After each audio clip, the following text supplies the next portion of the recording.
Bonjour. La France au bord du chaos, l'extrême droite prête à prendre le pouvoir, la démocratie menacée, les marchés s'embrasent. Et qu'est-ce que Gabriel Attal nous propose? Ça.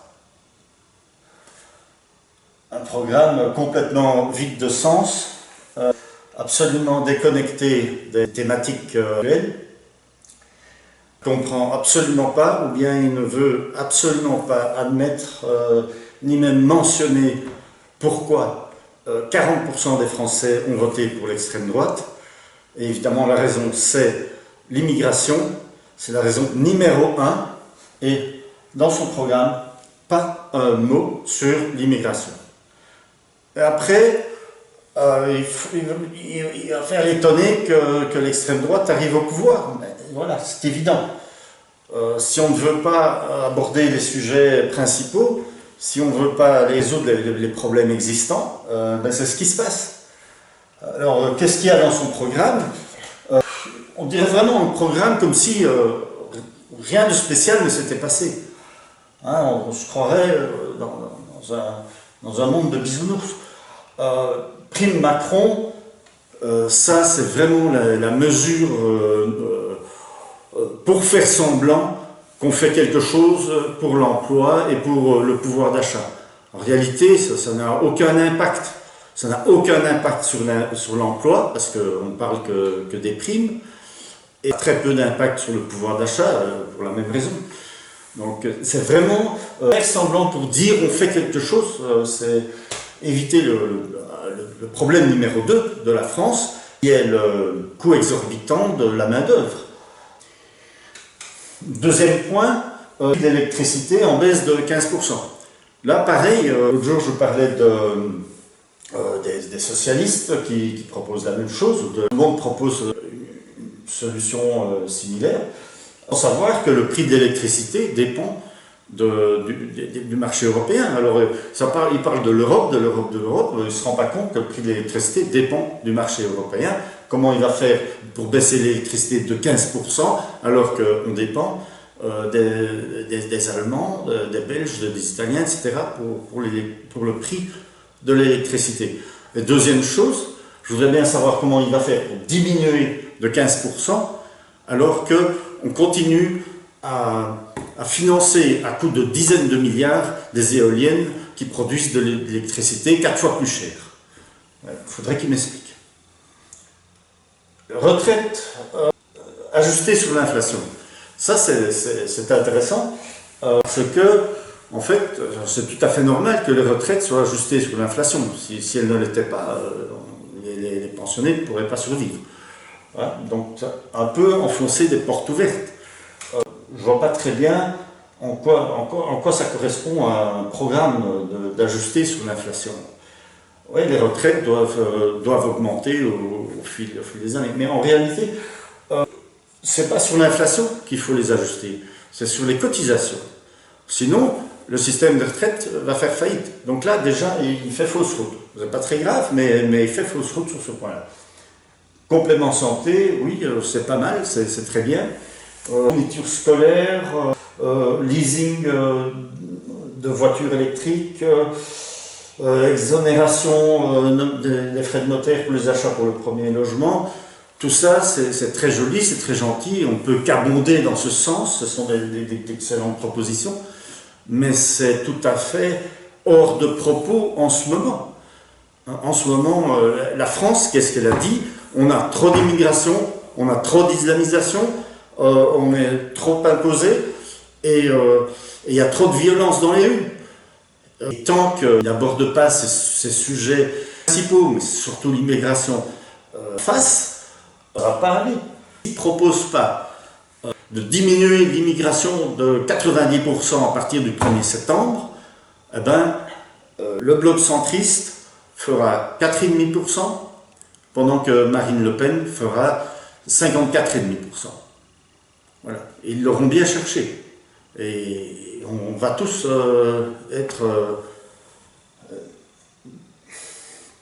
on sera tous vus. Alors, concernant les violences, là, il a peut-être fait un petit effort. À partir de 16 ans, les violences graves sont traitées comme pour un adulte. Oui, c'est un bon point, mais évidemment, il faut aller plus loin, parce que quand on entend les avis des policiers, ils nous disent toujours, ce serait déjà bien que les lois soient appliquées, que les sentences soient appliquées, et que les criminels ne sortent pas de prison au bout de 15 jours, ou au bout de 24 heures. Plus que ça à faire, visiblement. Donc c'est un peu mince comme mesure. Ensuite, il y a tout un volet écologique.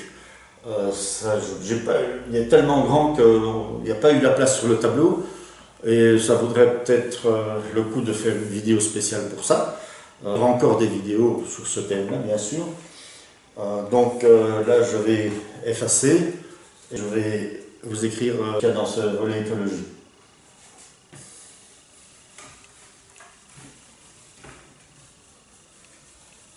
Donc voilà le volet écologique du programme macroniste. C'est un programme typiquement de gauche, voire même d'extrême gauche. On est étonné qu'ils n'ont pas rejoint l'Union des gauches avec Mélenchon et Glucksmann. Ils pourraient, ils sont en fond dedans. Donc qu'est-ce qu'il y a dedans? Réduction des gaz à effet de serre de 20%. Moi je suis étonné, moi je crois qu'ils voulaient les réduire de 50%. Alors bon, 20%, ils ne peuvent pas se tromper. Hein, mais, concrètement, ça fait quoi? On ne sait pas trop non plus. Hein, c'est facile à dire, on va claquer du doigt et les gaz à effet de serre vont diminuer de 20%. Oui, super facile et tout le monde sera content. Oui.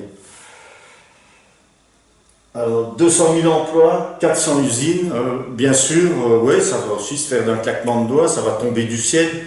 Hein, on ne parle pas de qui va payer ça, comment ça va se financer et par quel processus ces emplois vont miraculeusement apparaître.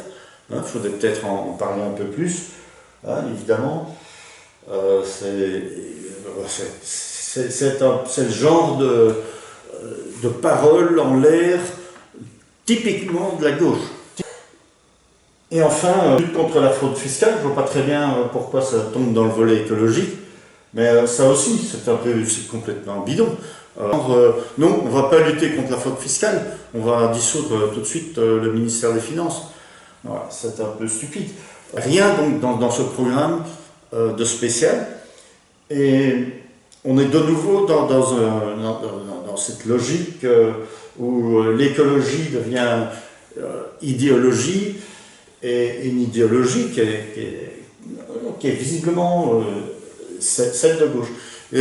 C'est-à-dire que les Français, maintenant, ils ont le choix entre un programme de gauche proposé par la gauche, un programme de gauche proposé par le bloc centriste, et un programme de gauche proposé par le RN. Voilà, et après on s'étonne que la démocratie est en danger. Et ce qui est plus étonnant peut-être, c'est qu'ils parlent très peu, mais en tout cas, il n'y a rien d'écrit dans leur programme sur les réductions des dépenses, de nouveau. Hein, sur les réductions des dépenses, sur les réductions des impôts, il n'y a pratiquement rien, mais alors que le problème le plus grave de la France, c'est encore son endettement.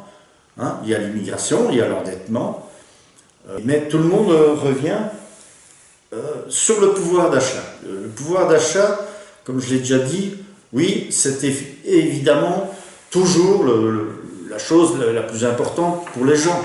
Les gens veulent toujours avoir de quoi vivre bien. Et ce sera toujours le premier point.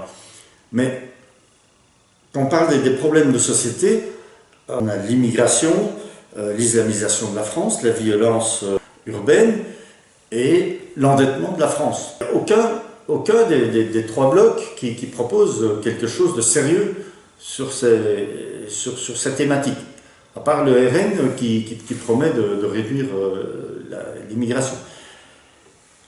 Mais aucun des trois ne promettent une véritable baisse des impôts, une baisse des charges sociales. Les seuls qui le font, c'est les Républicains.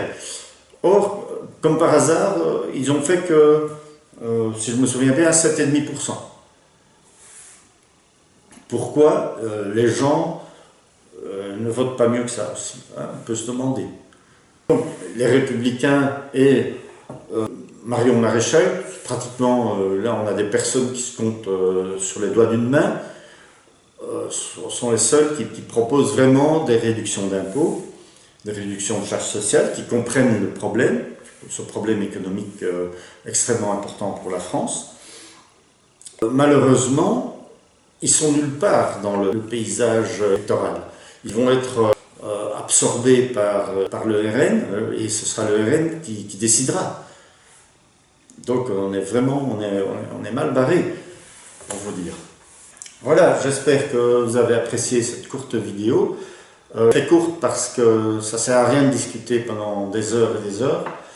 L'événement se déroule très vite, donc je n'ai pas beaucoup le temps de préparer de longues vidéos avec des animations infographiques, etc.